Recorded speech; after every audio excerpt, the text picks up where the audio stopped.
ಬಂದ್ರೆ ಸಾಯಿಸ್ಬಿಡ್ತೀನಿ ನಿನ್ನ.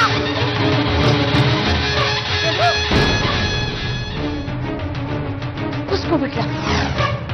ಈಗ ಸೂಜಿಗೆ ಸೀನು ಮೇಲೆ ಪೂರ್ತಿ ಅನುಮಾನ ಬಂದ್ಬಿಡ್ತು. ಸೀನು ನಮ್ ಜೊತೆಗಿರ್ತಾನೆ, ಅವನೇ ಎಲ್ಲ ನಿಭಾಯಿಸ್ತಾನೆ.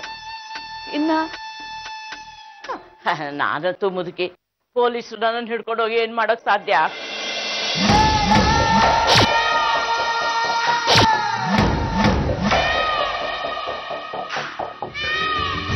ಸೂಜಿ ನಿನ್ನ ಹುಡುಕ್ತಾ ಇರ್ತಾಳೆ,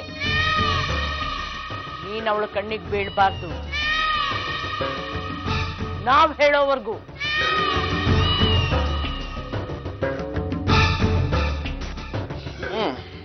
ಸರಿ ಅಜ್ಜಿ, ಸೂಜಿ ಕಣ್ಣಿಗೆ ಕಾಣದೇ ಇರೋ ಹಾಗೆ ಬೇರೆ ಊರಿಗೆ ಹೋಗ್ತೀನಿ. ದುಡ್ಡು ಖಾಲಿ ಆದ್ರೆ ಇಸ್ಕೊಂಡು ಹೋಗಕ್ ಬರ್ತೀನಿ. ಆದ್ರೆ ಒಂದ್ ಮಾತು ಅಜ್ಜಿ, ಸೂಜಿಗೋ ಅಥವಾ ಅವಳ ಹೊಟ್ಟೆಲಿರೋ ನನ್ನ ಮಗುಗೆ ಏನಾದ್ರೂ ಹೆಚ್ಚು ಕಮ್ಮಿ ಆದ್ರೆ ಕಂಬಿ ಎಣ್ಸೋ ಹಾಗೆ ಮಾಡ್ಬಿಡ್ತೀನಿ. ಹುಷಾರು.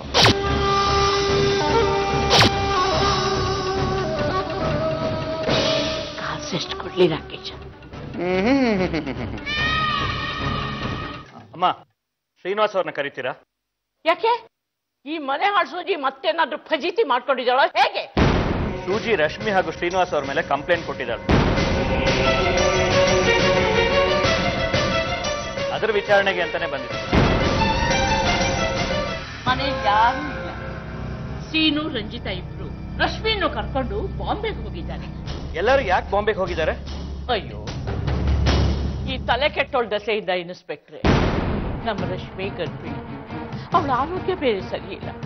ಇವಳು ಅವಳ ಮಗುನ ಕೊಲ್ತೀನಿ ಕೊಲ್ತೀನಿ ಅಂತ ಧಮಕಿ ಕೊಡ್ತಾ ಇದ್ಲು ಅಂತಂದ್ರೆ ನಾವು ಇವಳನ್ನ ಮನೇಲಿ ಇಟ್ಕೊಳ್ಳೋದು ಹೇಗೆ ಇನ್ಸ್ಪೆಕ್ಟ್ರೆ? ಅದಕ್ಕೆ ನಾವ್ ಇವಳನ್ನ ಚೆನ್ನಾಗಿ ಒದ್ದು ಕತ್ತಿಡಿದು ಆಚೆ ದಬ್ಬಿದ್ವಿ.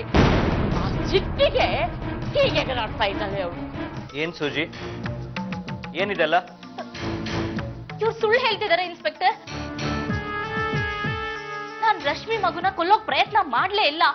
ಶ್ರೀನಿವಾಸ್ ಮತ್ತೆ ರಶ್ಮಿನೇ ನನ್ನ ಮಗುನ ಕೊಲ್ಲೋಕ್ ನೋಡಿದ್ದು.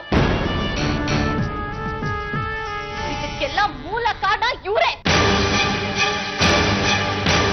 ಮೊದ್ಲು ಇವ್ರನ್ನ ಅರೆಸ್ಟ್ ಮಾಡಿ ಇನ್ಸ್ಪೆಕ್ಟರ್. ಅವ್ರಿಬ್ರು ಎಲ್ಲಿದ್ರು ಬರ್ತಾರೆ.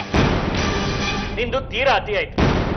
ಇಲ್ಲಿರೋ ವಾತಾವರಣ, ಇವ್ರು ಹೇಳಿದ್ದೆಲ್ಲ ಕೇಳಿದ್ಮೇಲೆ ಶ್ರೀನಿವಾಸ್ ಹಾಗೂ ರಶ್ಮಿದು ಯಾವುದೇ ತಪ್ಪಿಲ್ಲ ಅಂತ ನಂಗೆ ಅನಿಸ್ತಾ ಇದೆ. ಅವ್ರ ಊರಲ್ಲೇ ಇಲ್ಲ, ಅಂಥದ್ರಲ್ಲಿ ನೀನ್ ಅವ್ರ ಮೇಲೆ ಆರೋಪ ಮಾಡ್ತಾ ಇದೀಯಾ? ಹೆತ್ತು ಮಗಳಿಗಿಂತ ಚೆನ್ನಾಗಿ ಸಾಕಿದ್ದಾರೆ ಅನ್ನೋ ಕೃತಜ್ಞತೆನೂ ಬೇಡವಾ ನಿನಗೆ? ಶ್ರೀನಿವಾಸ್ ಹತ್ರ ನಾನು ಮಾತಾಡ್ತೀನಿ, ನಾನಿನ್ ಬರ್ತೀನಿ. Thank you inspector. Police complaint ಕೊಟ್ಟಿದ್ದೆ. ಏನು? Police complaint ಕೊಟ್ಯಾ? ಸುಜಿ, ಯಾರ ಮೇಲೆ ಕಂಪ್ಲೇಂಟ್ ಕೊಟ್ಟೆ? ರಶ್ಮಿ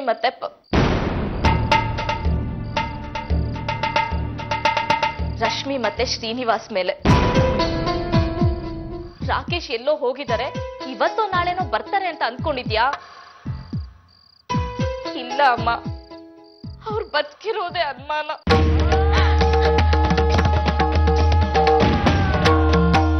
ರಶ್ಮಿ ಮನೆಗ್ ಬಂದಿದ್ಲಲ್ಲ, ಆಗ ನಿನ್ ಗಂಡನ್ ಸುಮ್ನೆ ಯಾಕೆ ಹುಡುಕ್ತಿಯಾ, ಅವ್ನ್ ವಾಪಸ್ ಬರಲ್ಲ, ರಾಕೇಶನ್ ಕತೆ ಮುಗಿಸ್ಬಿಟ್ಟಿದೀವಿ ಅಂತ ಹೇಳೋದ್ಲು. ಇನ್ನು ಶ್ರೀನಿವಾಸ್ ಅವ್ರ ಮೇಲೆ ಎಷ್ಟು ಪ್ರೀತಿ ಗೌರವ ಇಟ್ಕೊಂಡಿದ್ದೆ. ಅವರು ಗೂಂಡಗಳನ್ನ ಬಿಟ್ಟು ನನ್ ಮಗುನ ಕೊಲ್ಸೋ ಪ್ರಯತ್ನ ಮಾಡ್ತಿದ್ದಾರೆ. ರಾಕೇಶ್ನ ಹುಡ್ಕಕ್ಕೆ ಅಂತ ಹೋಗಿದ್ನಲ್ಲ, ಆಗ ಗೂಂಡಗಳು ನನ್ನನ್ನು ಸಾಯಿಸೋ ಪ್ರಯತ್ನ ಮಾಡಿದ್ರು.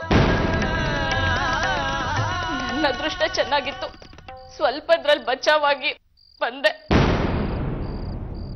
ಪೊಲೀಸ್ ನಮ್ ಸಹಾಯ ಮಾಡದಿದ್ರೇನು, ನಾನ್ ರಾಕೇಶ್ನ ಹುಡುಕ್ತೀನಿ. ನಮ್ ಪ್ರಯತ್ನ ನಾವು ಮಾಡೋಣ. ದೇವ್ರಿದ್ದಾನೆ. ನಡಿ ಪುಟ್ಟ, ತುಂಬಾ ಹೊತ್ತಾಗಿದೆ, ಮಲ್ಗುವಂತೆ. ಬಾ.